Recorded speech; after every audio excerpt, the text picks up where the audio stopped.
This is Unmasked.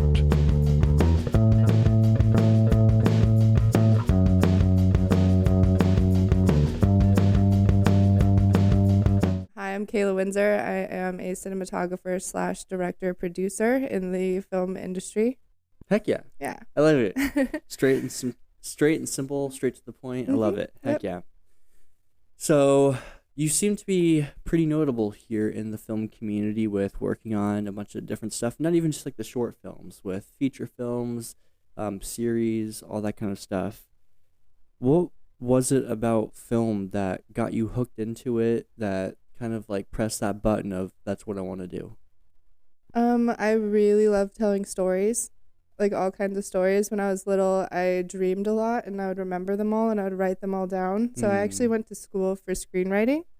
I didn't graduate with screenwriting. I switched over to film production, but just being able to now switch into TV and a lot of docuseries and even the short films and narratives, which is what I want to do most of the time, is just tell stories all the time, what other people dream up, what I dream up, and that's what I do. Yeah. Yeah. Have you already made a film based on a dream that you've had? I haven't yet because it's so complicated. So I've been waiting for a team that I can bring together, and like I have them, but then I don't have the money for it. So I actually have an idea for a YouTube channel. Yeah. Called Imaginarium, and it's gonna be people submit their dreams to us, and we recreate people's dreams. I like that. Yeah. That is super cool. Give me a synopsis of one of like the stories from a dream that you've had. Mine are so long. So, can I tell you somebody else's dream? Sure, whatever you want. Okay.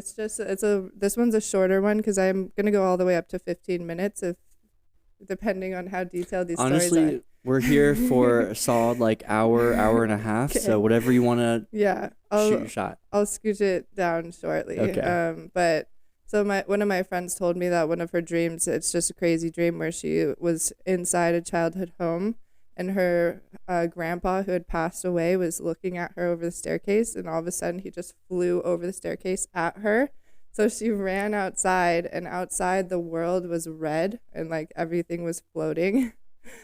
Okay. I'm getting like apocalyptic slash Inception vibes. Yes. Yeah. Okay. So yeah, she runs outside and all of her friends are like floating away from her. Oh wow. Yeah. So that's just like one of the more simple ones that I've gotten.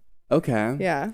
I actually started doing that because I wanted to get into screenwriting a little bit myself. And I had one dream once where I woke up and immediately I was like, I need to get my phone so I can write this down because like it was such like an in-depth thing. I'm like, how is this not? Like it's kind of based off of like, so there's that whole thing that there's no such thing as a new idea. I don't know if you kind of follow into that kind of pattern or that thought process, but I mean, in my opinion, I do think it's kind of true. Mm-hmm.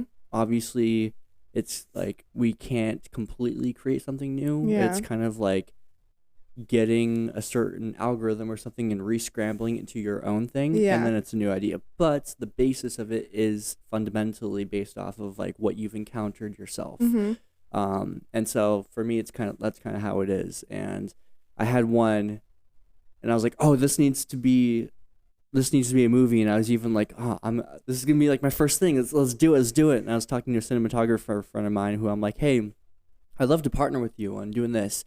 And I told him, he's like, this looks like it's gonna be a big budget. Yeah. Like this isn't no small budget thing. This is like we need like investors behind this. I'm like, oh yeah, I didn't even think about like all the small stuff, setting and equipment, crew, studio space, like everything that's going behind it, because it's also probably not like a short film. Like I'm thinking more like a feature length film. Cool. And when you think about that, there's so much more that goes into it, but that's super exciting. Mm-hmm. So what's the first one that you want to produce that you've kind of written? I have this one that actually might not go on the YouTube. I can't tell how big it is, just like you just said. Yeah. And it was one of my first dreams that I remembered. I was 6 years old, and it was about these kids that lived on the lake.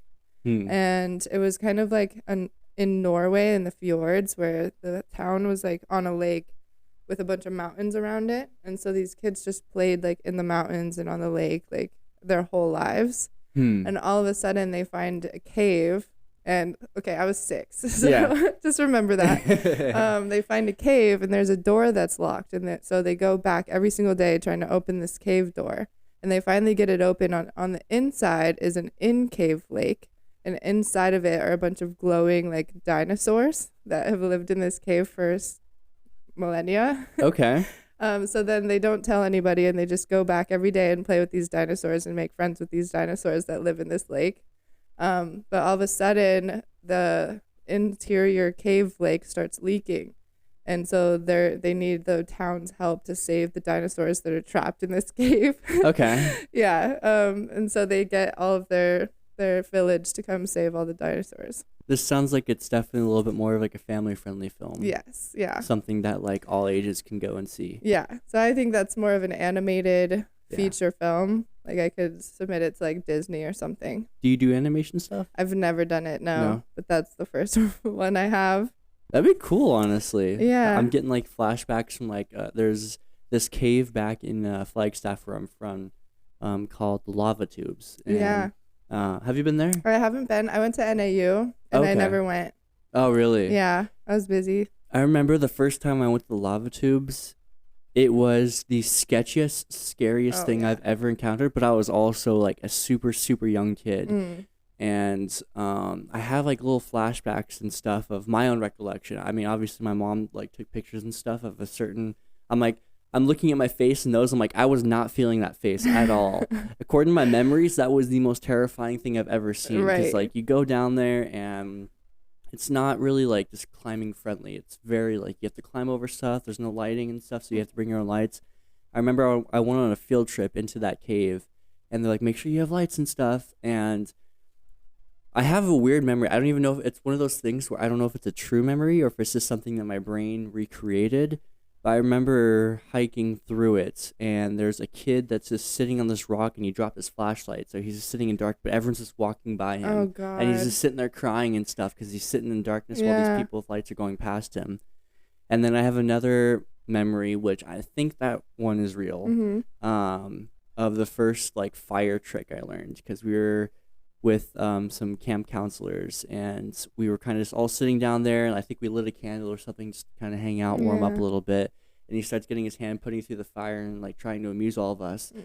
But when you do that to a little kid, the first thing they want to do is try it. Right. So we were like trying to grab the flame, and he's like, "Oh shit, I shouldn't have done that." Yeah. So that's cool though. I can like imagine that, and that is really cool because that's the exact response that I want to get from it. Because everyone else is like, "Oh well, I have a dream that I remember," you know. And so if I can get so many submissions, like it could get pretty big. Yeah. Because everyone dreams all the time, and it'll actually encourage them to write it down better, you know? That's actually, I was listening to, I don't know if you've listened to the podcast Huberman Lab with Andrew Huberman. No, not yet. But he just released an episode based off of like mental health, and one of the things for mental health is journaling. And specifically like right when you wake up, when your brain's all kind of jumbled up and there's so many different thoughts going on, journaling them down. And honestly, it does help a lot, especially if like you have a really bad dream. You can journal that down and kind of look back and be like, what was I even thinking? Right. I remember when I was in high school, for some reason there was like 3 days straight. I don't know if it was just from a stupid amount of playing Call of Duty right before going to bed and like playing zombies and stuff, but I'd have these apocalyptic dreams where like I go outside and there's just nobody. Oh, it's God. just desolate. Yeah. There's like that orange haze over everything, and everything is just like I'm the last person on earth. And I just remember I woke up and immediately like I checked outside and I see cars going. I'm like, oh my God, thank God. Like I couldn't have been more happier to see human life form in my life just based off of a stupid little dream. Wow. So it's crazy with like crazy. How powerful they are. Yeah, and how I know that there's a lot of people that do like dream analysis, that like whatever you dream about is based off of how your subconscious is reacting, right? Or kind of like how your subconscious is kind of protruding a certain type of way you feel. Like I know a lot of people like, oh, you had a dream about this, that means this is happening in your life. So it's really interesting to kind of get to see like those dreams where all your teeth fall out, or you show up to class naked for some reason, or I don't know, just like random dreams like that. Where, like, Yeah. I don't even know why I had that dream. I have never looked into the dream analytics stuff. I probably should. Yeah, especially like if you're doing this whole YouTube channel, people Yeah. submitting their dreams, because Yeah. it's a lot of it like goes into like a therapeutic type of thing. Like, oh, you're dreaming constantly about this. You have a lot of anxiety happening in Right. your life, and you're trying to suppress it, but it's coming out in your subconscious. I wonder if that would just like cause other people to analyze the dreams for other people, because I don't think I'm gonna be able to do that. Because if I start Yeah. analyzing them, then I'll like decompose them and like, Yeah, and it won't be the same. I don't know. I think it honestly it should be analyzed by like a sleep professional or something. Yeah. But I have heard just like random people I've talked to get these dreams and be like, well, typically when you have a dream like this, it's based off of this that's happening in your life, even though they don't directly correlate. It's like, I think there was one where it was like, if you have a dream about like pets, that means like you want kids or something. Or, Okay. I don't know, just some Makes sense. weird way that your brain kind of rewires everything and kind of portrays it in that sense. I think that's how Twilight was actually made, though, wasn't it? I think like Stephanie Probably. Meyer's. Had a dream. Yeah, I think it was one of those big series that I'm pretty sure it was Stephanie Meyer's. She had a dream about like Edward and Bella, Yeah. and that's where the entire series came from. It was Cool. literally a random dream. Yeah. And she's from Arizona too, isn't she? Is she really? I'm pretty sure she is, yeah. 'Cause that's why Bella was from Arizona. I literally, so I didn't even catch that. I just rewatched the entire Twilight saga a little bit ago. Yeah. Just I did too, just for don't the worry. hell of it. But I didn't even catch it until I was watching it and it said Phoenix, Arizona. I'm like, yo, okay. Yeah. But then I looked and it was like filmed in like Sonora Desert, California, or Yeah, something. somewhere I'm like, else. You guys couldn't have just But they come had a down little here? cactus in there. I you know, yeah. Gotta represent I was like, somehow. you guys couldn't have just come down here for like two days. Yeah. 2 days, film this little short scene, Right. and then that's it. Yeah, just for her, because she's from here, you know? Yeah. Which is crazy because she looks way too white to be from Arizona. I'm There's from no Arizona. Yeah, you got a little bit of color on you, Okay, I do though. a little bit. So that's awesome, though. Yeah. Dreaming. That honestly, I feel like that's a very underrated type of thing, and I've heard a lot of people say that they don't dream. Yeah. But that was another thing that was mentioned in the podcast, was that there were numerous studies, and it's like everybody does dream. It's Yeah. just only certain people remember it. Yeah, or want to remember it. Yeah, you like know? I've had very vivid dreams. I had one dream thing. It was caused, I think, by a toothpaste I was using, which is the weirdest thing in the world. But I remember when I was super, super young, I was using AIM toothpaste for the first time. Like I was in that transition period of going from like kid toothpaste that was like strawberry or watermelon Yeah. flavored to like adult toothpaste that was Okay. just like mint. Yeah. And I was using it, and for some reason, it was like triggering these like nightmares and stuff that I was having. No. And the only reason why I say it was caused by that is because as soon as I stopped using that toothpaste, everything else stopped. Whoa. And it was like the sketchiest There might have been dream. something else in that toothpaste. I know. Now I'm thinking about it, I'm like, did they tell me something really weird? Yeah. I don't know, but it was like the craziest dream. Like I was sleeping at my dad's house, and there was this creature that was half kid, half giant tarantula. Okay. And it was like coming after me in this apartment complex. And it was just like the creepiest thing ever. Yeah. Oh gosh. So I'll have to ask you for more details later, and I'm gonna put that in there. Yeah, It'll go on my YouTube. A whole horror film. Yeah. That'd be awesome. Why not? What kind of films do you want to specialize in? Honestly, anything narrative right now. I love narratives. Just even what's the word for it? Where they're like going back in time. Oh, like flashback type of stuff. Yeah, or sci-fi movies. Oh, I really yeah. like sci-fi. Really? Yeah. Okay. Honestly, being in a sci-fi seems like, okay, are we talking like Star Wars type of sci-fi or like futuristic stuff? Because like sci-fi is such a big genre Yeah. that there's just so Anything. much. Just monsters and space. you Okay. know? Yeah. So like kind of like fantasy a little bit. Yeah, Kind of like fantasy for sure. going into that realm of just like fictional type of stories. Yes, yep. Interesting. I do like that. I do a lot of documentaries right now, like as my actual job, and I really enjoy those too, but I really like made up stories and like Yeah. just getting more creative with everybody. I don't mind fictional stuff if it's something that I believe could possibly happen in reality. I don't like I've never really been into the ones that's like there's absolutely nothing realistic about this. unless like I mean, there's been a couple exceptions, but like futuristic movies, I mean, you can never tell what the future holds. Sometimes I'm like, okay, like it'd be interesting if this kind Yeah. of stuff does happen in the future, but other ones, I'm like, I don't know. It's just like I can't relate to the movie because it's just Right. like there's nothing around me that signifies that that Yeah. could happen. That makes sense. Like if it's something, it's like, oh, it's based in 3010 and it's flying cars and stuff. Like, oh, I mean, I Cool. could possibly visualize that, but if it's like it's 2015 and there's aliens and warlocks everywhere. I'm right. like, you kind of lost me there, bro. Yeah. That's cool. Yeah. I'm definitely think a little bit more of nonfiction though. I like stuff that's based off of actual stuff. Okay. Yeah. Like as soon as I watched shoot, what was that racing movie that just came out? Not Forza. It's a video game. It's based on a video game. Halo. No, it's a racing video game. I don't It's know. slipping my mind. But the reason why it hooked me so much is because it was a story based on a true story. Okay. And I love those. And like Yeah. even the show that I'm watching right now is a story based off of true people. Okay. And so it kind of gives you an additional like, oh wow, like this Yeah. actually happened somehow. That would be cool too. I would like biopic things Yeah. about real things, Yeah. you know, but narrative wise, like telling the story of their life, not just following them as a documentarian. That's true. Yeah.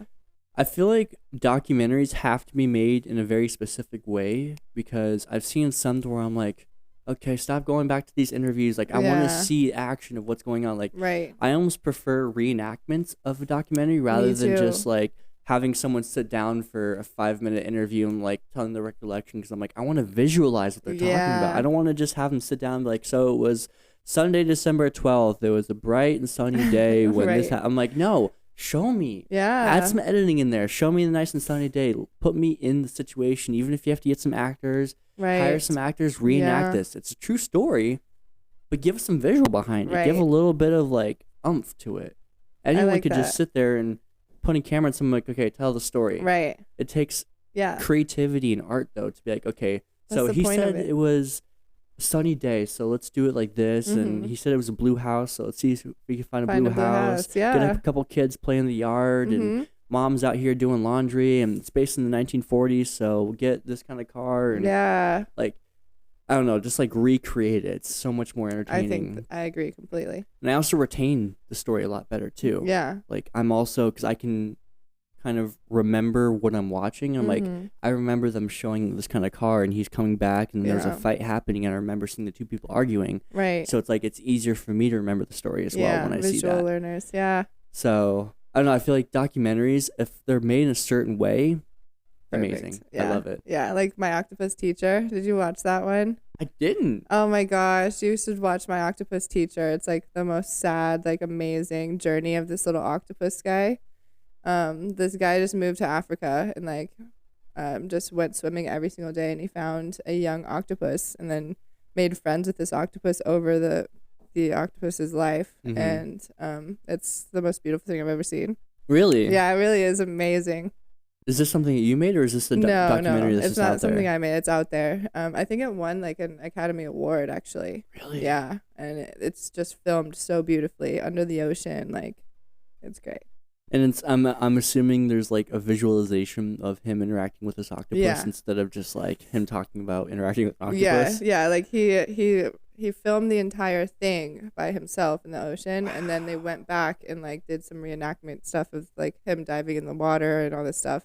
That he obviously wasn't alone like during those shots, but he was Yeah. alone during the octopus like interacting. So And see, it's the ability to tell that story that makes all the difference because you could get someone who gets that script and is like, okay, so we have to make something about a guy meeting an octopus. Okay, cool. And it's like, it's not even YouTube worthy at that point. right. But then if you get the right person that knows how to put emotion into it, knows how Yeah. to put some story behind it, knows how to beef it up a little bit, they can do something that can win an award. And it's like, Mhm. oh my gosh, what was that about? Oh, a guy met an octopus. Yeah. Wait, it's like wait, this we won an won an award? Yeah. It's crazy. It's beautiful. It's like one of my favorite movies I think I've ever seen. Yeah. So I'll I have to definitely recommend check it out. it. Yeah. So one of the big things that I like to do on here to kind of get people to understand who you are, understand your story, because I feel like everyone that's sitting right here is a product of everything and all events that have happened throughout their lives, whether it was good, whether it was bad, whether it was no matter what it was. So I want you to kind of bring me back as far back as you're comfortable with going. It could be from birth, or it could be from 2 weeks ago even, if you had all of your life happen in 2 weeks for some reason. Yeah.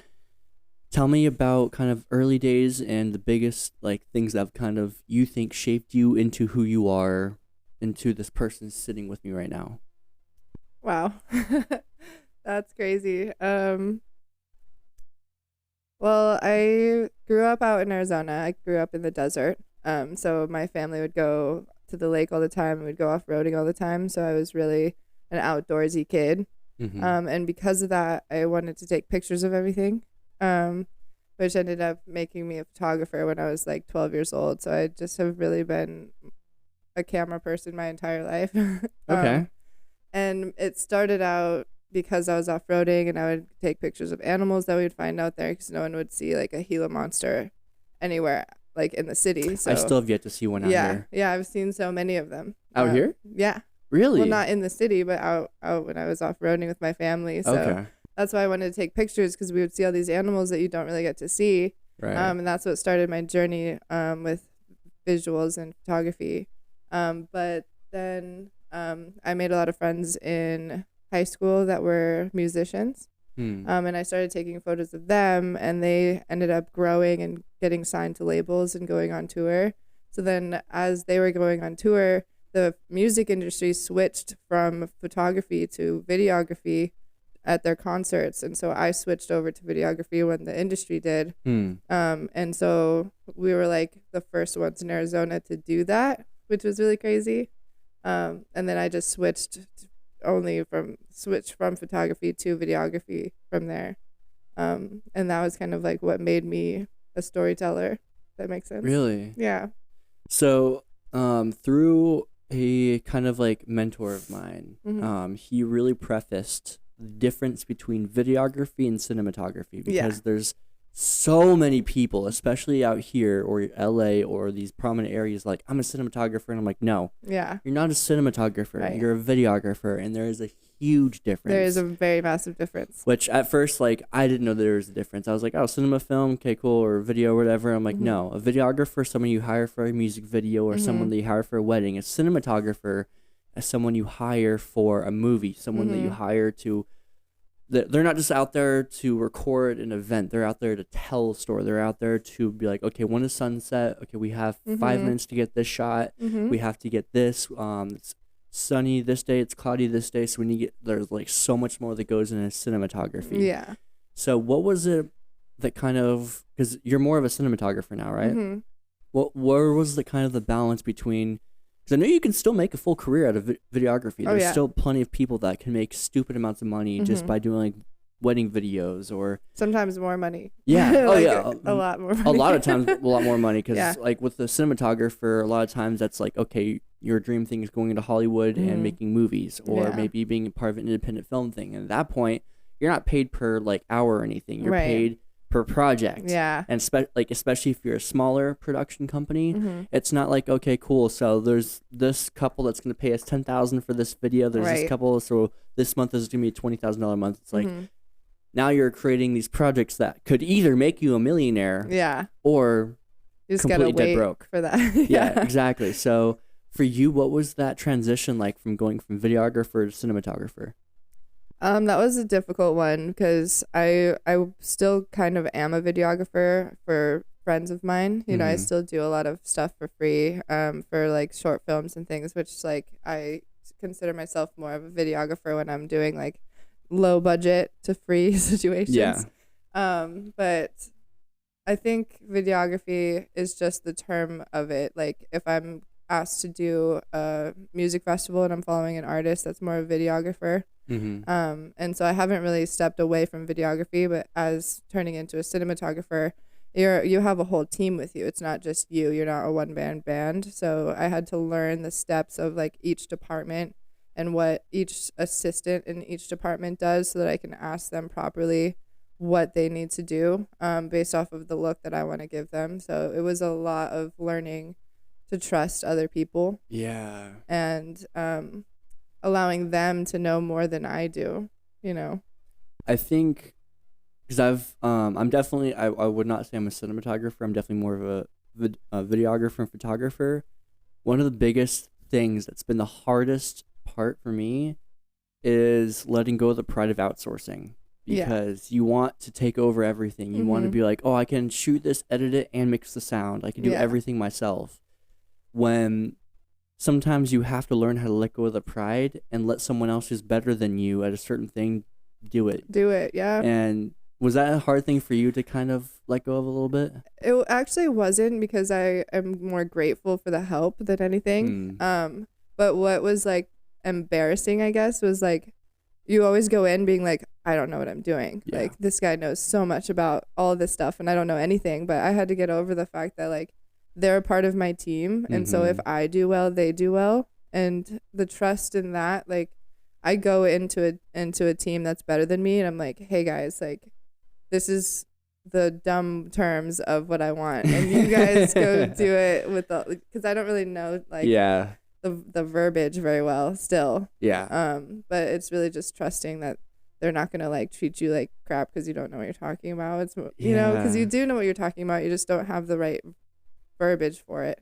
Well, and I feel like it's also difficult sometimes because in all reality, it's all art, and everybody has their own interpretation of what good art looks like. And so there's always like, there's that filtering process of finding someone that's like, when I owned my first company, I hired a couple videographers, and there was one videographer that I'm like, oh my God, like this looks amazing. Like, okay, I'm definitely going to keep you, but I want to see if there is like out there. I hired a couple other people, and it was just like so many effects and so much this and so much that. And I'm like, I know that some people like that. I'm not doubting your ability. I'm not saying that you're a bad producer for anything. Yeah. But for my style, I don't want it covered in effects. I don't want it covered in this. I want it to be the main focus, to be what you're filming, not the special effects that you put in. I know that you're the video, like you're the editor, and you want to make it look super cool and eye-catchy and stuff. Yeah. But there's a certain time and place for everything. And so finding that person that clicks with your vision of what you want it to be, especially if you're the lead, it's like you're taking on the client, and it's like they want this, and you're thinking in your head like, I want it to look like this. If it can look like this, it's gonna be perfect. Yeah. And then trusting somebody else to be able to follow that too. Right. And being like, well, I have to pay you, so. But you also don't want to offend them. You also don't want to make them feel like their work isn't good. Right. And so it's that whole like boundary line of like, I don't want to say your shit is shit, because that's not shit. Right. It's just not what I want. Yeah. That's not to say anything bad about you. And people tend to not take criticism very well. Right. They're like, oh, you don't like my work?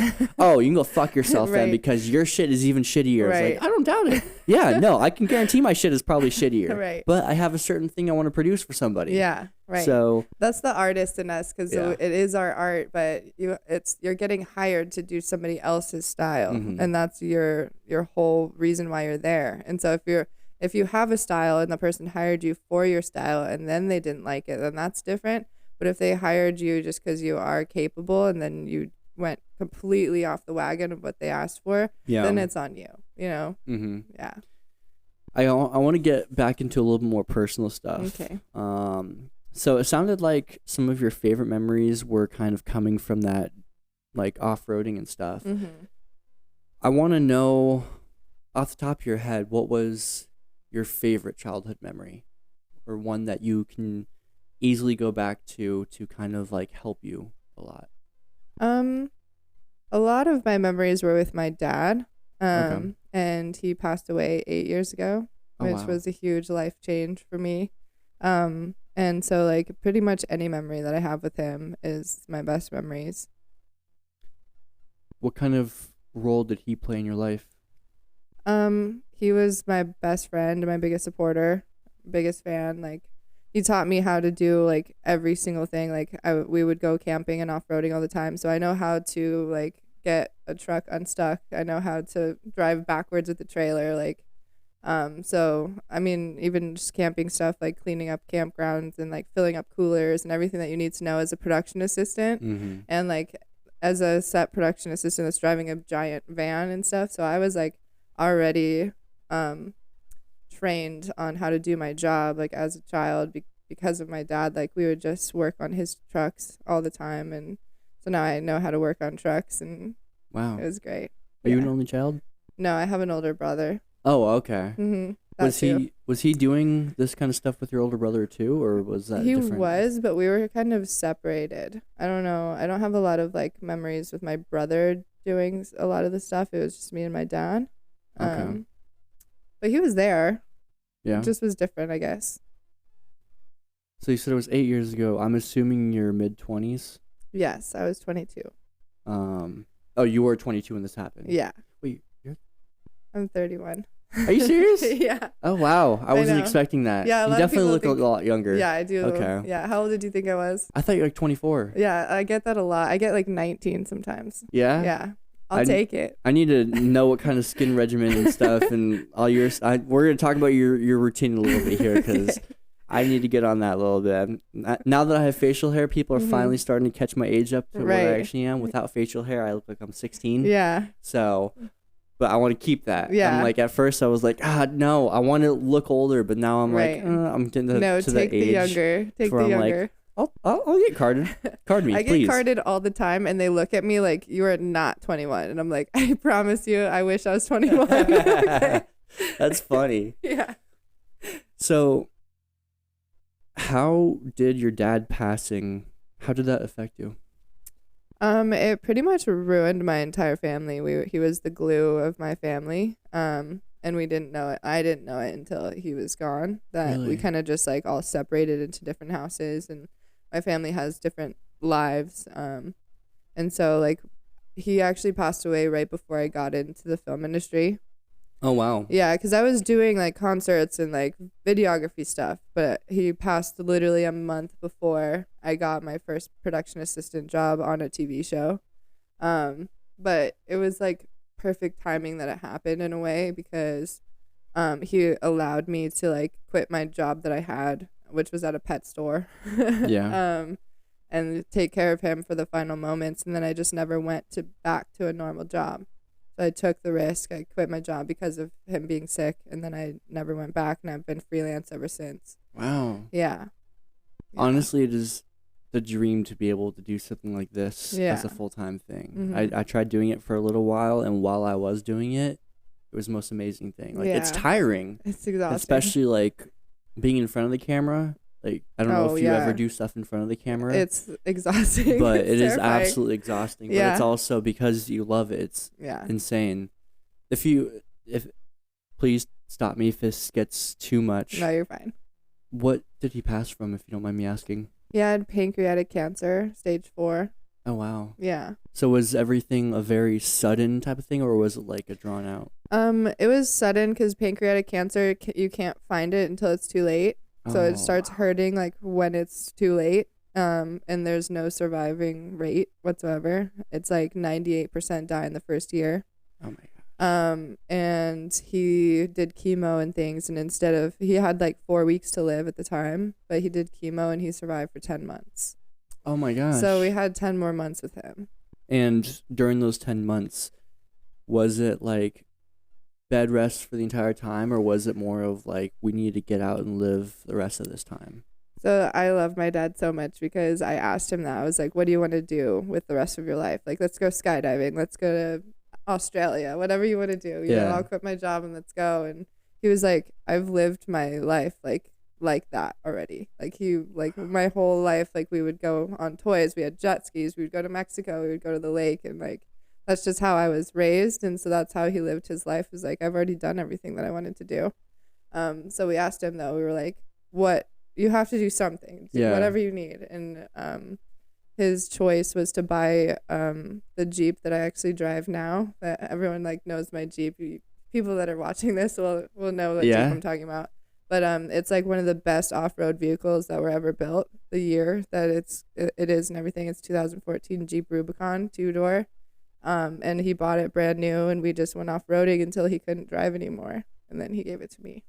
So I'm assuming this is the car that you're going to keep for the rest of your life. Yeah. Like. Yeah, I'll buy a second car.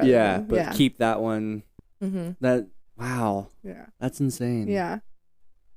So we just off-roaded every weekend until he couldn't do it anymore.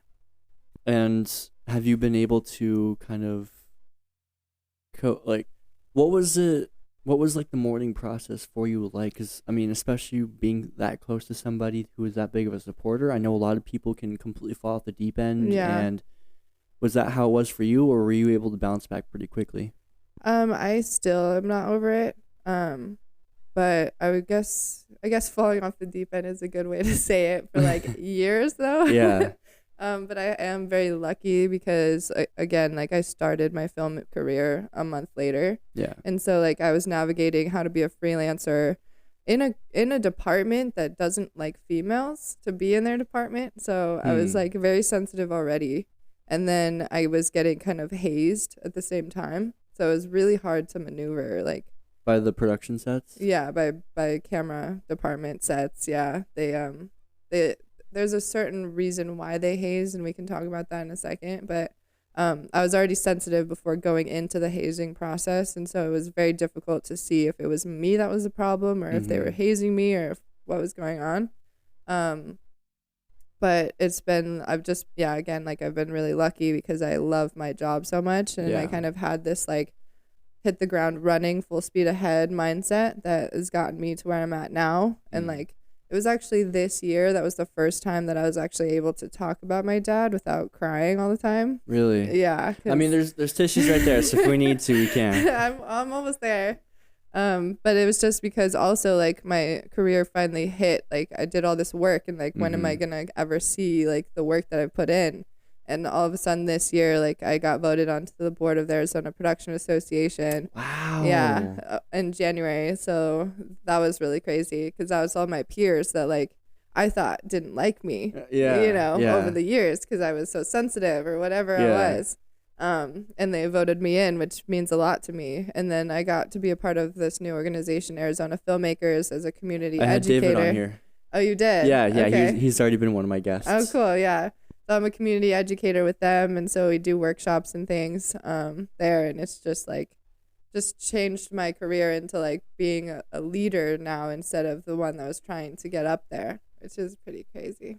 How long did it take you to go from like that lower level of production to now like this leader in all of it? I would say 7 years. Okay, so it wasn't just like in like 1 year that you were able to go from like here to here. It was very much like a...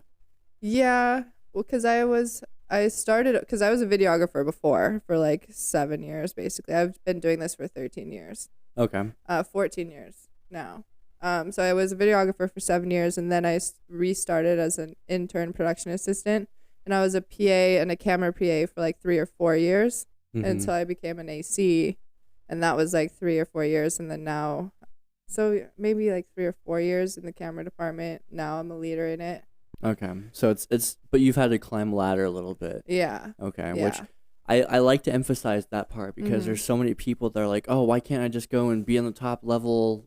And it's like you have to understand. You gotta like go through the levels and stuff. That's why like with bars, the most successful ones are the one where like the owner has been a bartender himself and then has gone through the different things, because you can relate to the people under you so much easier. And it's a thing towards like, he doesn't even understand what we're going through. How can you say it? Like on a film set when I'm with the director and they're like getting on the sound people and stuff, like, why can't you make it sound like this? I'm like, do you realize, like, do you know what peaks are? Do you know what this is? Do you know what that is? Or when the camera person, or like when someone like a producer is like getting on the camera guy, like, oh, why can't you make it look like this? And it's like, because it's physically not possible. Right. The lighting that we have versus what we have, the lens, like, you want this, right? But we have this budget and we have this equipment. I cannot tell you how many times I've said that sentence. Like, you want it to look like this, but you didn't bring me anything to make it look like that.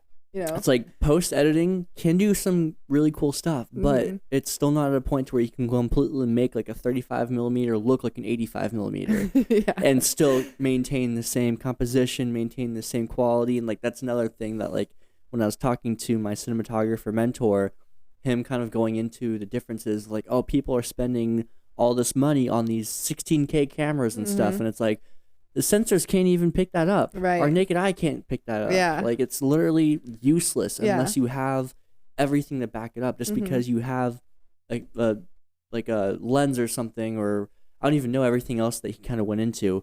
But if you have all the other stuff to back it up, then it kind of does matter. But even then, I mean, you're just dealing with a lot more memory at that point. Yeah, exactly. So And we don't even have TVs. Like, people are buying 8K cameras, and it's like everyone's TVs are 4K. Yeah. So like, when people ask me, like, they're like, here's an 8K camera, let's shoot the whole thing in an 8K, and I'm like, why? Yeah. I only shoot 8K if there's like heavy VFX. If there's a creature in the background or something, then I'll go up to 8K.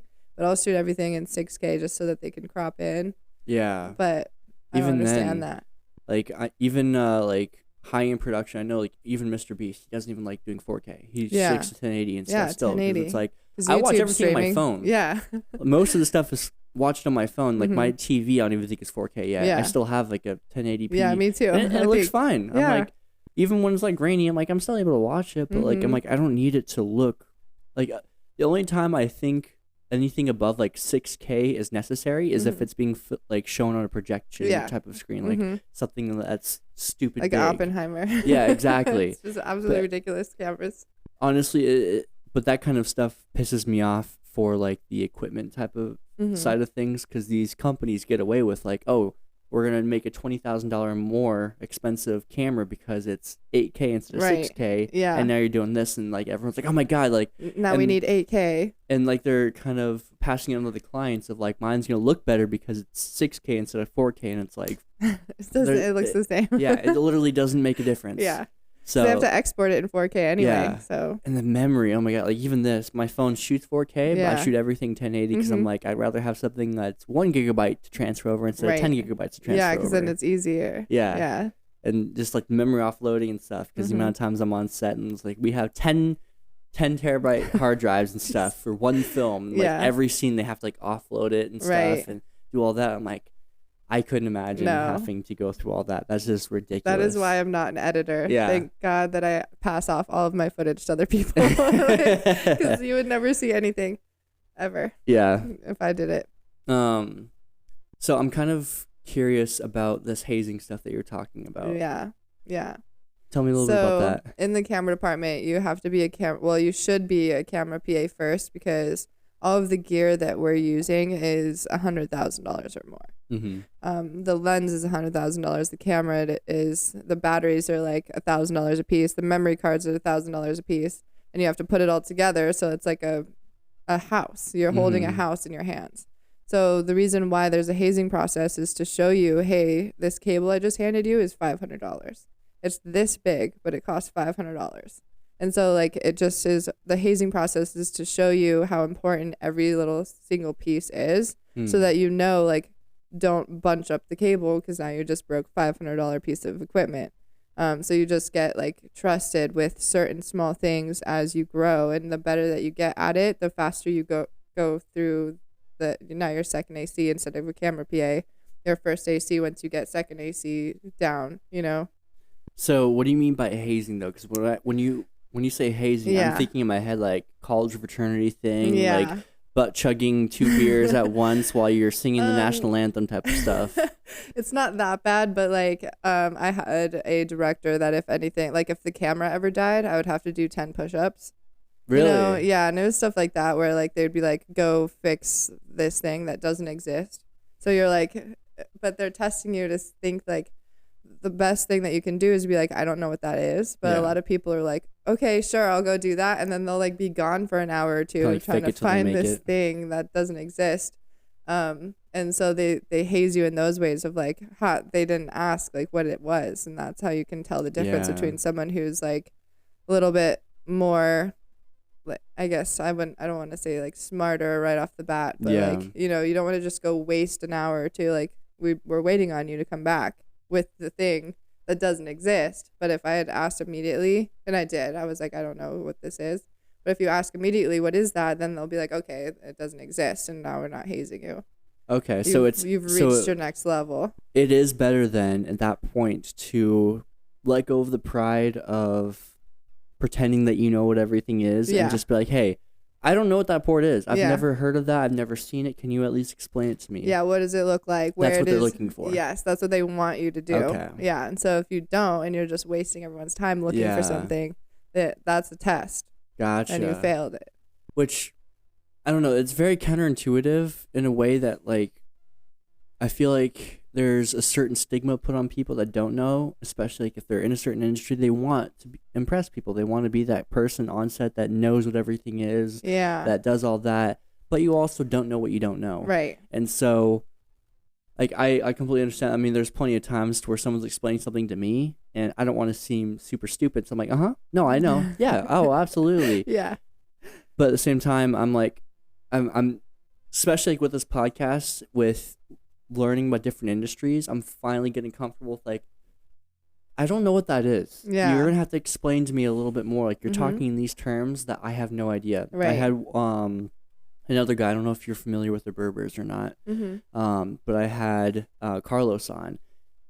The knowledge that man has in equipment and all that kind of stuff just blew me away. And he was just going on and on and on about all this. And in my head, I'm like, I don't know anything you're talking about. I'm gonna let you go on though, because Yeah. I'm sure someone does. Right. And I don't need to know this right now, so I'm just gonna let you go on. Yeah. But it's like if I was working with him, Mhm. I already know. Like especially if I was like part of his crew or something, 1,000,001 questions. Like I don't know what this is. What does it Yeah. mean to transport this into this? Right, Or what is right. this type of file? Or what do you mean by this? Like Mhm.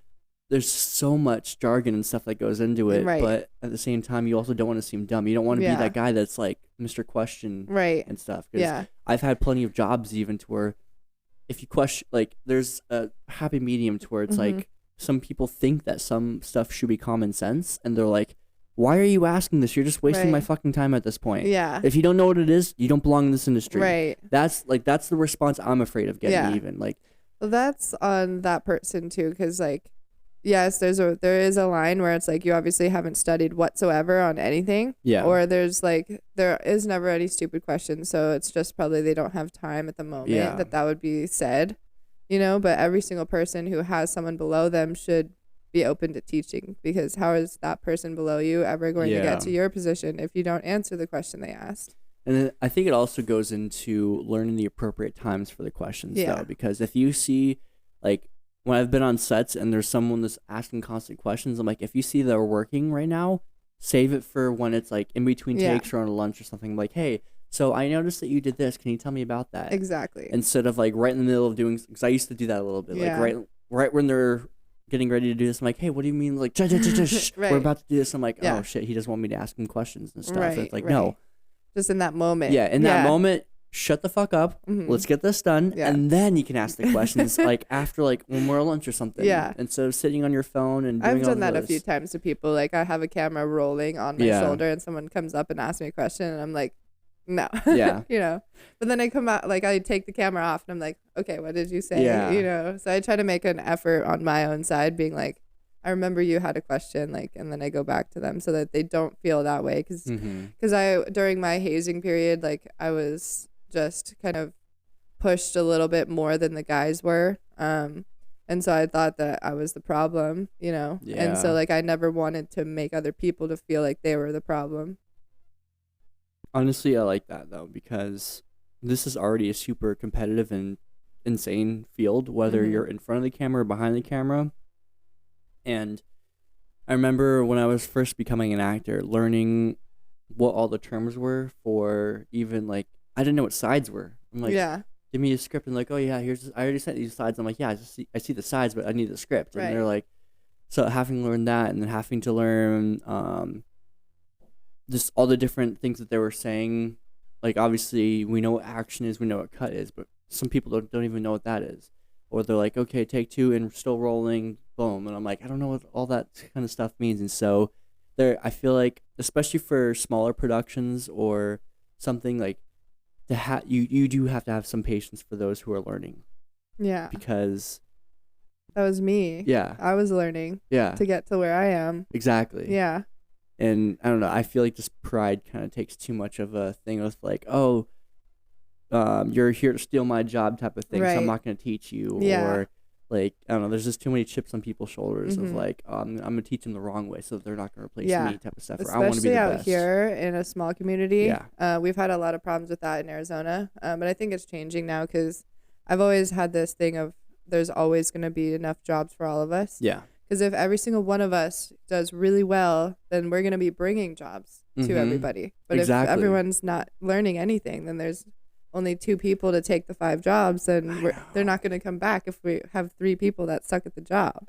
That is the thing, that when you're starting a community, like how Arizona's kind of starting with film, a lot of people are like, oh, my friends already started a production company, I can't. It's like, do you know how many production companies there are in LA? Yeah. Do you know how many there are in Atlanta? Right. Like, yes, obviously there's the big prominent ones, Mm-hmm. but those are based off of, like, every celebrity that I know of has their own production company at this point. Like, all these actors and stuff, they make their own. Yeah. And they're still profitable because of the fact of there's always stories to tell. There's always, actors are never going to stop wanting work. Mm-hmm. The more stories that they're able to be, the more jobs. It's just more everything. Yeah. So when people are like, oh, how dare you start a production company? I already have one. It's like, cool, combine them. Yeah. Combine it's like, forces. are you going to pay me and hire me what I'm going to make? Exactly. Yeah. You know, but yeah, it's the same. Combine, work together, because you guys can still work as LLCs, production companies, together as freelancers.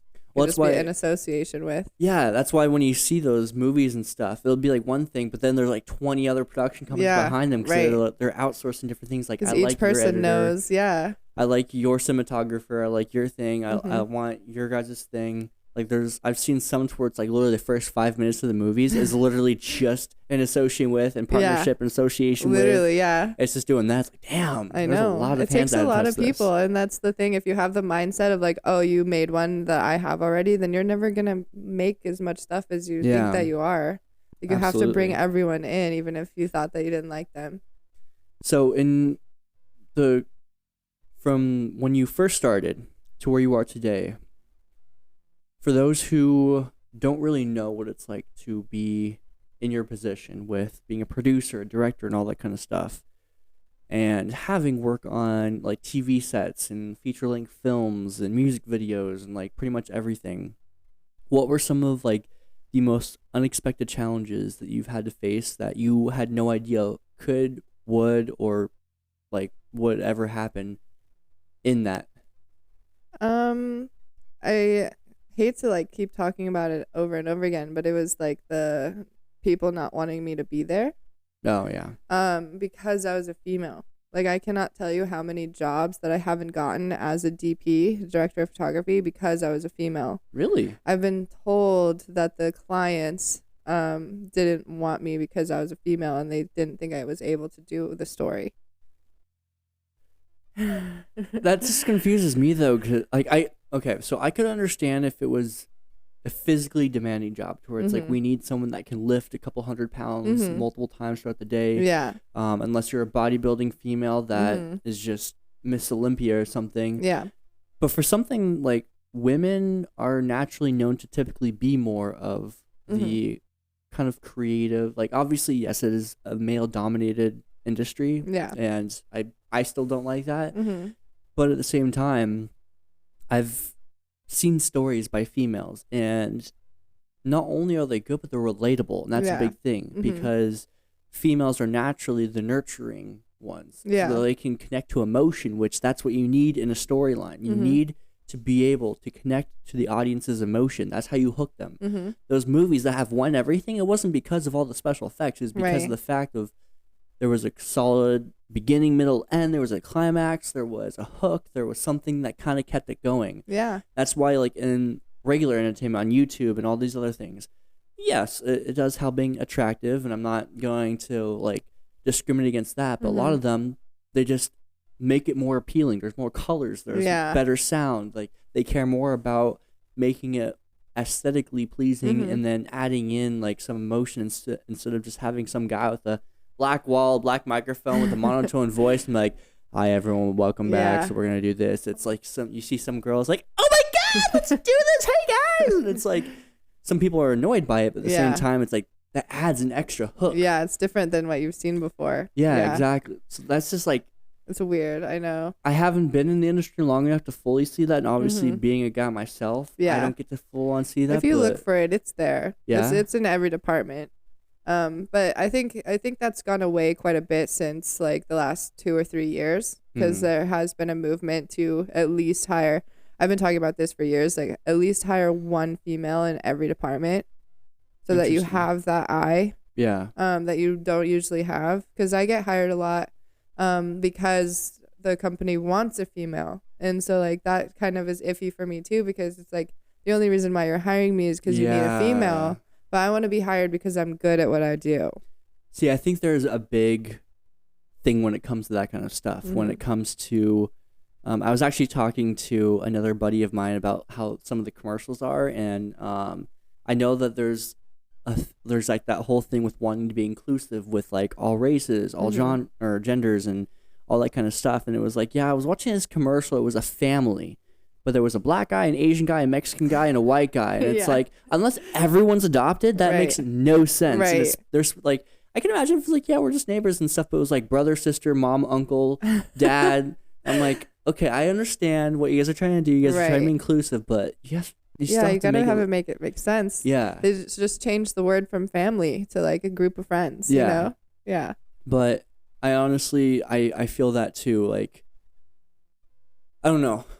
It's, so I know this is gonna be the most controversial take ever on here. Yeah. But being in this industry as a young white man now is becoming the detriment. Oh, I know. And I know how much fire I'm going to get for that. Yeah. But at least coming from like the acting side and even like producing side or anything like that, everyone's now looking for what's going to help make it like a POC or something different like that. And while I have nothing against all that, everyone's trying to jump on that bandwagon. And it's not for the reasons of like it's always it's not for the reasons that they just like, oh yeah, we want to be known for the people that includes everyone. It's like, then just do it. I have something worse to say.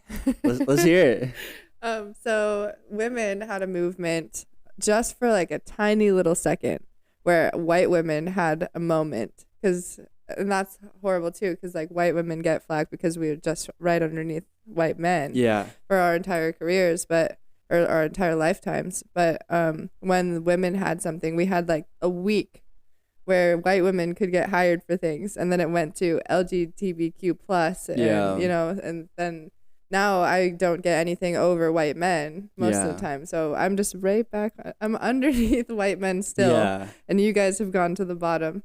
Which, and it's not to say like I don't want to say that in a sense that like we should stop hiring POC and all that. No, but it's in a sense that just like I guess the reasoning behind all of it too. And it's not just because it's because they want to be known for including all these different types of things. And it's like, we need to have an African American on our set to do this, or to be included in this festival or something. It's like, just include include a character with it, right? And just do casting based off of not skin tone, but off of their ability, right? Like, that's what I'm saying. Like, there's not been a female who's won Best Cinematography in the Academy Awards ever in history, really, ever. And so that's a goal of mine. I want to be the first female to win Best Cinematography at the Academy Awards. But so like with the Leonardo DiCaprio thing, where like he should have won like 100 times or whatever, and then he won one year that everyone didn't really think that he should have won for that role. I don't want the female cinematographer to win just because it's a political argument. You want it because of your skill. Have done something beautiful and have earned it, you know. And so that's where I'm at with that. Like, that viewing is like, I would just want people to have earned it. Like, there's nothing wrong with your skin tone or your like, you know, but it's just if you're capable, if you practice, if you've done the work. I hate how involving like politics and all that kind of stuff get into something that has absolutely nothing to do with politics, right? Because I'm like, when I can understand needing an LGBT person for a role that has to do with like same-sex type of stuff, but the amount of straight men that I know that would do a kissing scene with a guy, and it's like, we prefer only LGBT. I'm like, how do you know if I'm LGBT? Do you just look at me and be like, you're gay? Okay, cool. Or you're cool. I'm like, the amount it's of like none of their business either. You know, exactly. Like, I've thought about saying that I was a lesbian just so I could get the job. Oh my god, you know, but then I didn't want that to go viral, being like, oh, Kayla's a lesbian now because I'm not one, right? And I don't want to pretend to be one to get a job and then it blow up in my face either way. I've seen some like stuff on like Actors Access and Backstage where it's like, make sure you're in the LGBTQ community and you're doing this. And I'm like, why does it fucking matter? Right. Yeah. Like what does it make it me unless different? You're making a porno to where I'm literally having sex with a dude. Yeah. Then I mean, I've kissed a dude before. Yeah. Doesn't mean I'm gay, but it also doesn't mean that like I'm highly against it or something. Like, right. I think that makes it just like just a wall in between us even more. Like I've seen the amount of straight men that I've seen full on make out. Jake Gyllenhaal was the star of Brokeback Mountain. Right. The most gay movie I could ever think of. Yeah. Along with oh my god. Why am I forgetting his name too? Oh my god. Oh. He's like one of the best actors in the world. Heath Ledger. Yeah. Two very straight guys playing the most gay movie I could ever think of. Right. I mean, I can see that because like we weren't including gay people at the time, but now that there are, I can see why they would be upset about that. Yeah. But nowadays, it's like who's the better actor? Yeah, exactly. I think, in my view, I think that you shouldn't be hired just because of your sexual preference. Yeah. It should be based off of like, okay, well, if you're straight, can you at least kiss a guy and make it look passionate? Right, Can you make it look like you're not disgusted by doing it? Yeah. If you can, cool. I've played a gay guy in a thing before. Yeah. Like, yes, they prefer LGBTQ, but I'm like, I mean, I'm straight, but I mean, there's no kissing scenes or anything. Yeah. I'm literally just like talking about how I like a dude. Okay. Right. Cool. Yeah, that's Put acting. That's called acting. Yeah, I'm like, that's literally what our career is doing something that we're probably not ourselves. Yeah. So, and I'm kind of touching into like the producing side of stuff, but I'm really confused of why it's so discriminatory towards women. Yeah. Like do you know why like you've been discriminated against or like why there is that kind of? I think it's just an old view. Because I see it as like men who are older than me have always like been trained that like women should be at home in the kitchen and they should be like at home moms and like cooking you food all the time and like and the men will like carry the luggage for them and open the door for them and they drive and they like but, and that's been hard for me because like I have to move a bunch of gear that all weighs 80 pounds each, and so when I'm moving gear, people will come up to me and be like taking it out of my hand because I'm not capable of doing something like that. Does it bother you when they do that? It used to bother me, but then like I just finally realized in 2020 that they were taught to take my luggage from me, as like a civil thing as a man, like open the door for the woman, carry her bags. And so then I switched it in my brain being like, oh, they don't think I'm incapable, which they do think I'm incapable, like, because they're going to take it away from me. But now I'm like, oh, you know what? You hurt your backs. Go ahead. You can take my stuff. See, there's its own point in that too with now I feel like you should ask, like, don't just come up and assume like, oh, you can't carry it. Right. Like, hey, do you mind if I help you? It looks like, or like, if you're obviously struggling, like, I'm gonna help you out. It looks like you're about to tumble down. It looks like you're about to like hurt yourself. Right. If they're just carrying it, I'm like, no, but I hate how kind of like politically correct it's all gotten. Like, oh, you want to carry it because I'm a girl. Right. And I'm like, chill. I know. I was trained at this thing called chivalry. This thing that used to exist. Yeah. To where, I mean, I could just not help you out anymore. I mean, right. And then that's the reaction you get. It's like, oh, well, then I won't help you then. Yeah. Yeah. So there's like there's that whole feminism thing, and there's like all that goes into like some that take it too far with like, he asked me if he could hold this for me. How dare he? It's like, I've talked to a few girls who like came up crying because they were told something, and I'm like, that was nothing compared to the things that used to happen. Like, and it wasn't really anything. It was like, oh yeah, someone like wanted to pick up my thing and they were crying about it. I'm like, you're gonna have to toughen up. And you'll be okay. And it caters to them too much though, I think, because like they'll go to a director and be like, he was a dictator. Like I've had I've had guys that I've talked to that were like, I'm afraid to literally look at a female on set now. I know, that's horrible. I had one that I think it was just like a simple compliment, like, oh, you look really nice today, and then immediately he got he had a call from them like, hey, you're fired from the set for sexual harassment. Because it's like there's so much of this political correctness of like, I mean, I've talked to some people, but I'm even afraid half the time when I go on set to like I'll interact with the guys. Yeah.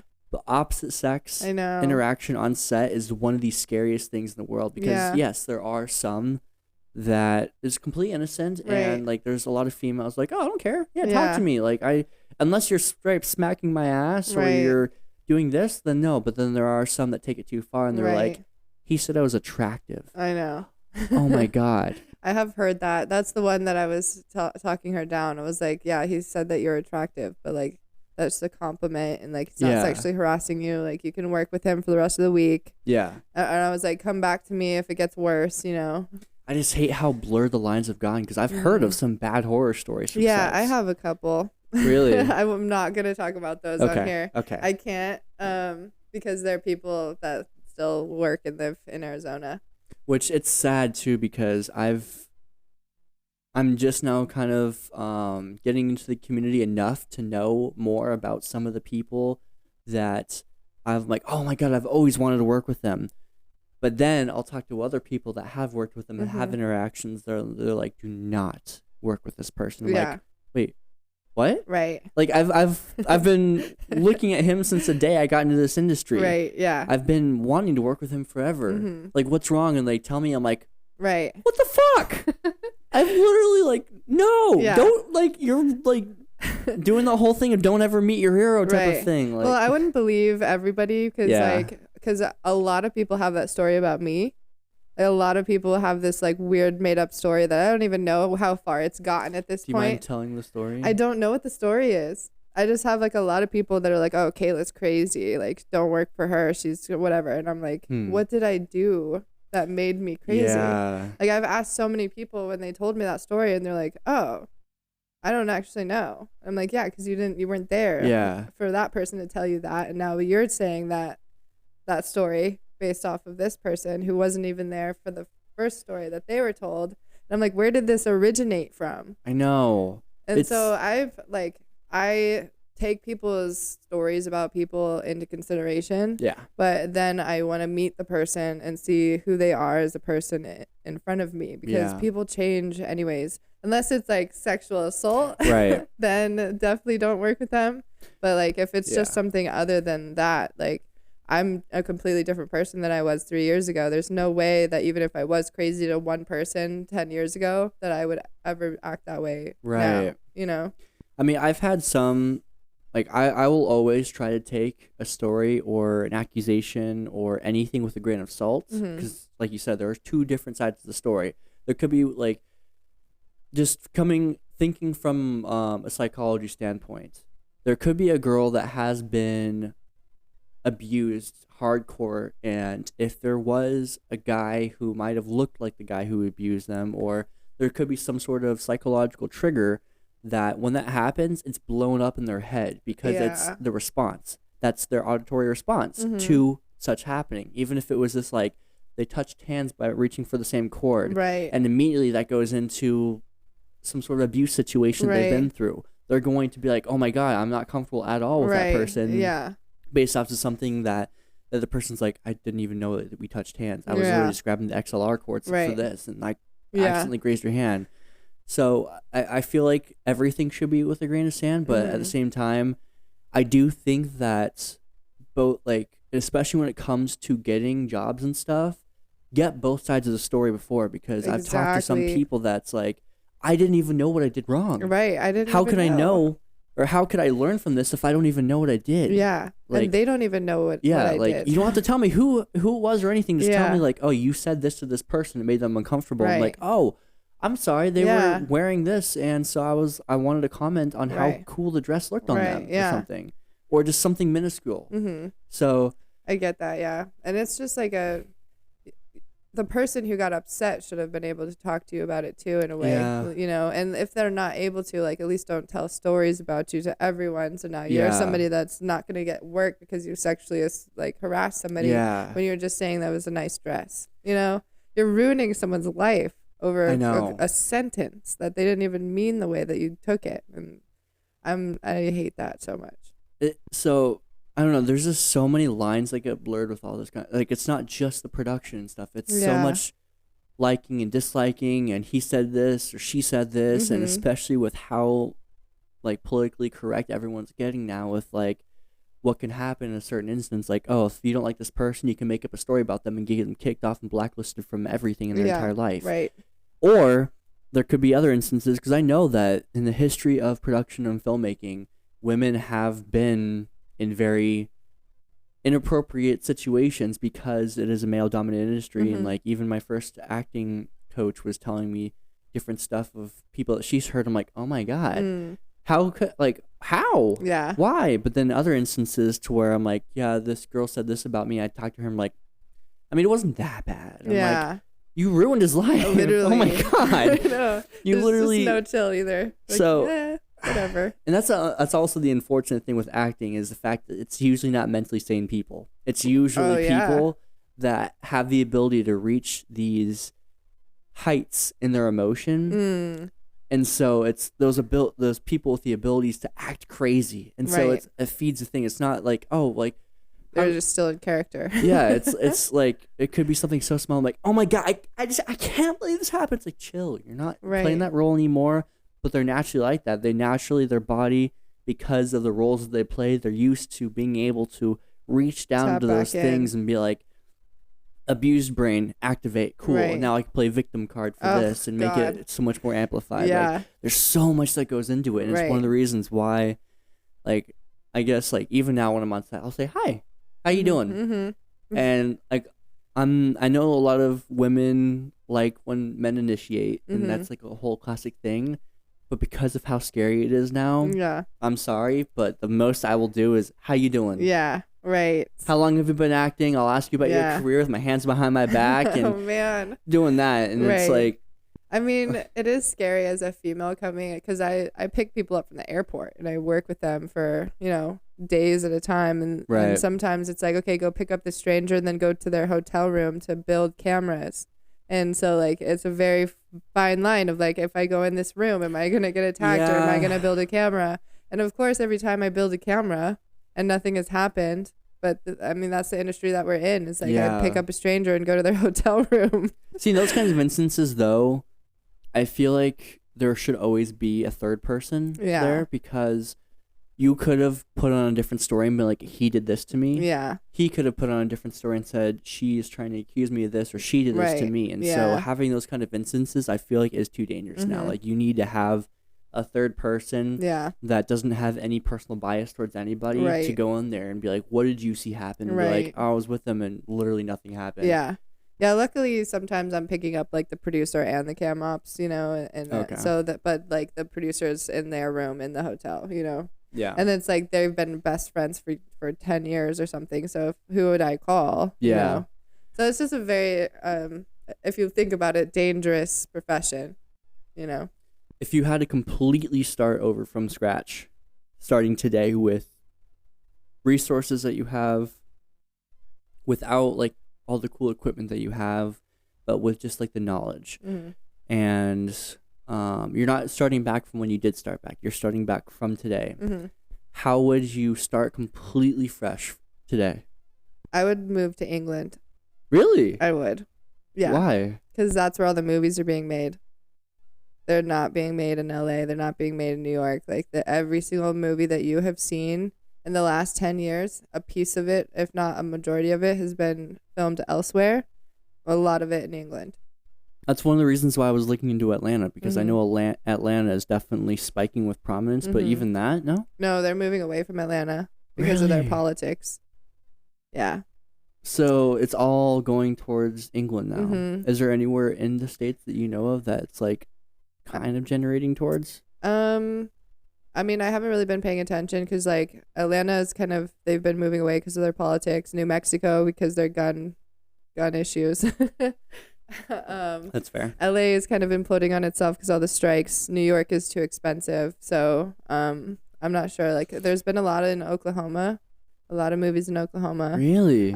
Utah is actually building a bunch of sound stages. And then Arizona, we just passed a tax incentive. So we're building a bunch of sound stages too.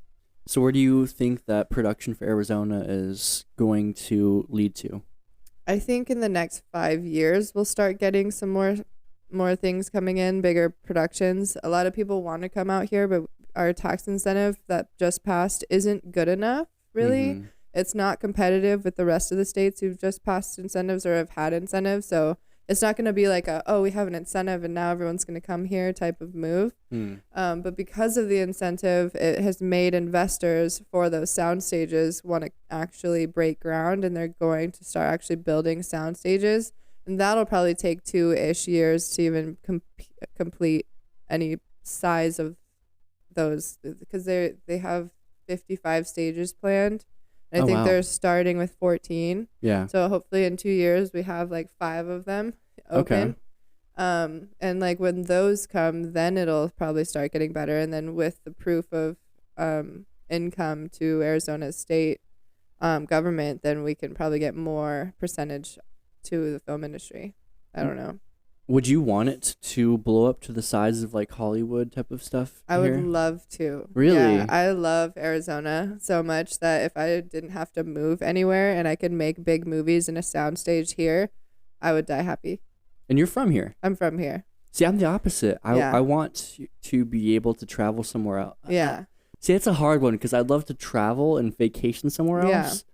But if I could stay in Arizona and still work and stuff, then maybe. Well, if you're hired onto a movie that like a majority of it's in our soundstage, but then they need like to fly to Italy for the outdoor scenes. Yeah. Like you'll get flown out to Italy if you're on the movie. That's true. You know, or like B team will. So fly out, or so you would move to England. Yes. And how would you kind of jumpstart your career in England? So I have a mentor that lives in England. Okay. And he found me on Instagram, which was insane. He found you? He found me on Instagram, and he filmed every episode of Game of Thrones. He was a camera operator for all 10 years. Holy shit. Yeah. How did he find you? I know. So he's like in his like mid 50s. So he didn't have an Instagram like until he started his Instagram, and he had like 200 followers or something. He just started it. And he was posting a bunch of BTS of Game of Thrones as the last 2 episodes were coming out. Okay.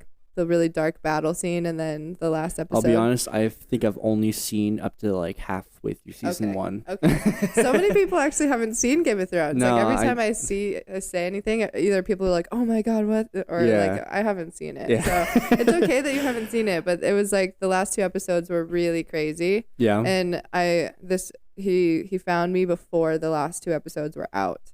So I actually ended up being tested. Like he was like, go watch the episode and like tell me how I filmed the scene. Really? And so like as the episode came out on air, I wasn't just watching it to find out what the story was. Yeah. I was watching it as like, I'm getting tested by the guy who shot this thing, what he did. I like that though. Yeah. Because it shows your dedication. It shows that you're not just some bullshit person that claims the title. Yeah. It shows that you're thinking like a cinematographer and you're thinking like a camera operator with like, okay, well, you punched in here.